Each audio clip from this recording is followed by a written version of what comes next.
Kala kisah ini bermula, Kilip taman tauk umak doya lekan panai sedang turun ke bumi, singgah di Tanjung Lahung Jawak Solai. Uwet tonek ngokoi owoy.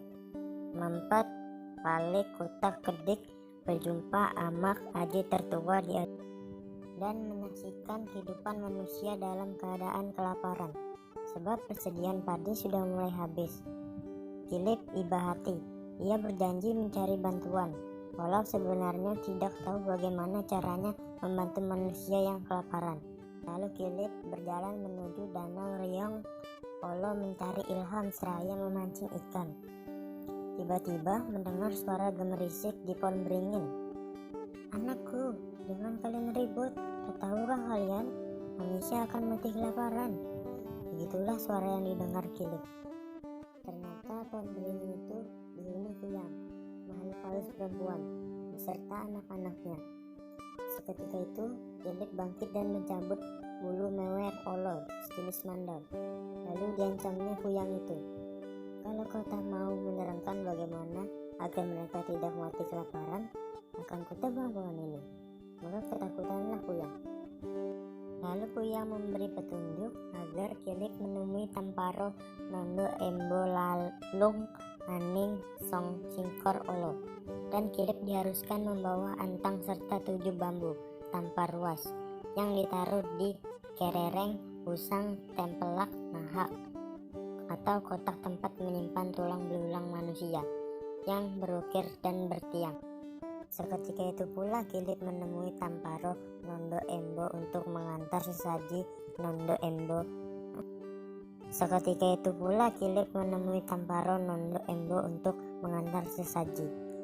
Sejurus kemudian ia mendengar suara gaib. "Aku tahu maksudmu, menolong manusia agar memperoleh padi. Datang saja ke Britun tahun di bawah langit. Di sana tinggal Luing Ayang anak Britun tahun. Uruslah segala sesuatu dengan mereka." Tanpa pikir panjang, Kilip pergi ke bawah langit. Setelah kedua makhluk gaib itu berunding, terjadilah kata sepakat. Beritut Taut akan membagikan padi miliknya kepada manusia dengan syarat menukar padi dengan barang-barang seperti antang, gong, piring, tempayan, dan lain-lain. Bila manusia memberikan sebuah gong, maka padi yang diperoleh sebanyak isi gong. Dan bila memberikan tempayan, sebanyak isi tempayan itu pula padi yang akan diterima. Maka tukar-menukar dilakukan, dan dalam sekejap Britut Taut menjadi kaya raya, sehingga manusia memberinya gelar Soong Tatau atau lelaki tua yang kaya raya. Hingga suatu saat Amak Aji serta warga Tanjung Lahung Jawak Solai Huwet Toneng Ngokoi Owoy Mempet balik kutak kedik habisan barang-barang dan harta benda. Maka muncullah persoalan, bagaimana mendapatkan padi selanjutnya? Mengetahui kesulitan yang dialami manusia, Kilip kembali turun ke bumi menolong manusia dari bahaya kelaparan. Seperti semula, Kilip pergi ke danau Riong Olo. Kejadian yang dulu kembali terulang. Setelah diancam, Kuyang memberi petunjuk. Hanya Kilip yang dapat menolong manusia dari bahaya kelaparan. Maka Kilip disuruh pergi ke kerereng usang tempelak nahak lagi. Sampai di tempat yang dituju, Kilip mendengar suara gaib. Jalan satu-satunya mengatasi kelaparan yang menimpa manusia adalah segera menebang, membakar, dan membersihkan tanah di Lingau. Lingau adalah merupakan penyebutan suatu tempat di mana tanahnya subur. Lalu suara gaib itu menyuruh Kilip mengundang algojo kejam bernama Soong PT Tamen Jueh Tokah Tamen Tohong turun ke bumi. Dewa algojo itu diharuskan menunggui tanah ladang yang sudah selesai dikerjakan, dan selama menunggu ia bersembunyi di bawah daun samber. Kemudian Kilip disuruh membawa Liuik Ayang turun ke bumi. Nanti sesampai Liuik Ayang di Lingau, PT Tamen Jueh membunuhnya, dan darah Liuik Ayang akan berubah menjadi padi. Selesai mendapat petunjuk dari suara gaib, Kilip pergi ke Tanyuk, Lahuk, Jawak, Solai, Uwat, Toner, Ngokoy, Owe, Mempet, Palik, Kutak, Kedik. Disuruhnya manusia membersihkan tanah di Lingau. Sesudah itu Kilip pergi ke bawah langit. Di langit simpang 8 ditemuinya Peteh Tamen Jue, Tokah Tamen Tohong. Disuruhnya ia turun ke Lingau. Lalu Kilip menemui Britut Taut dan memberi kabar bahwa manusia di Lingau akan mengadakan upacara penghormatan untuk Liwik Ayak. Maka Kilip meminta izin agar diperbolehkan membawa Liwik Ayak turun ke bumi. Britut Taut dan Diak Serunai istrinya tidak keberatan. Demikian juga Liwik Ayak. Tak kala Liwik Ayak bersiap turun ke bumi, ia terkejut mendengar ayah dan ibunya bersin beberapa kali. Penuh rasa cemas terhadap firasat itu, Liwik Ayak ragu turun ke bumi. Lalu Kilip membujuk untuk segera berangkat. Sampainya mereka di luar pintu, bersin pula beberapa ekor anjing dan kucing.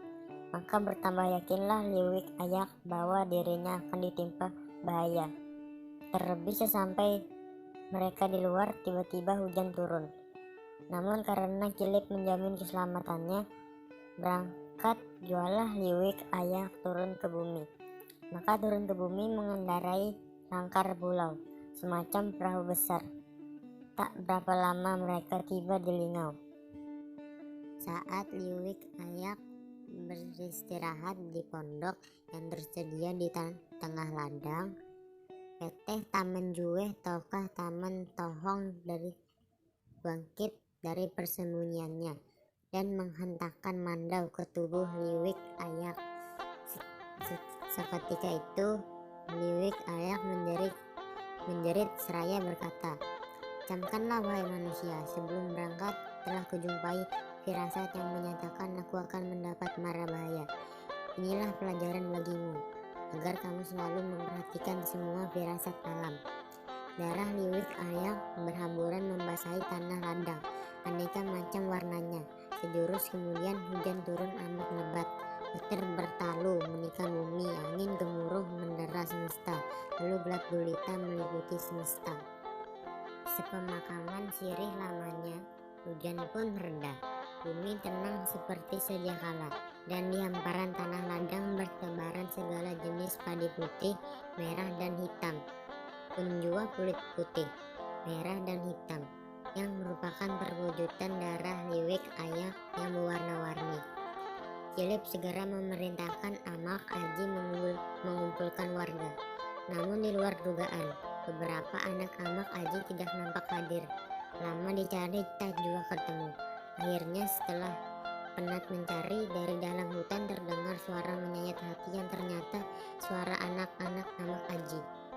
"Kami kelaparan, lalu masuk hutan mencari makanan. Tapi kami tak dapat kembali, sebab kami telah berubah menjadi pohon. Namun ketahuilah, pohon yang berasal dari diri kami semua akan berguna bagi kamu sekalian." Amak Aji tertegun iba hati. Sesaat senyap, lalu terdengar lagi suara. Selanjutnya dan untuk seterusnya, bagaimana malapetaka mengancam manusia. Kumpulkan kami dan buatlah patung berbentuk manusia. Kami akan menjadi silih pengganti kalian menghadapi malapetaka itu. Pohon jelmaan anak-anak Amak Aji dikenal dengan sebutan Lelutok, Deraya, Leluyat, Uut, Jelok, yang dalam setiap ritual tolak bala digunakan sebagai bahan pembuat patung manusia. Kemudian dalam rasa iba yang mendalam terdengar suara gaib. "Sampai disinilah bantuanku. Saat ini adalah titik akhir aku memiliki padi. Maka menjadi kewajiban kekal bagimu untuk mendapatkan padi. Tapi bila engkau senantiasa ingin mendapatkan yang berlimpah, hormatilah aku ketika kamu membuat ladang. Kini aku kembali ke bawah langit. Aku adalah Liwik Ayak, tetapi aku yang bersama kalian adalah padi. Camkanlah, hanya dengan perantaran padi manusia dapat berhubungan dengan negeri langit. Karena padi adalah aku, Liwik ayah.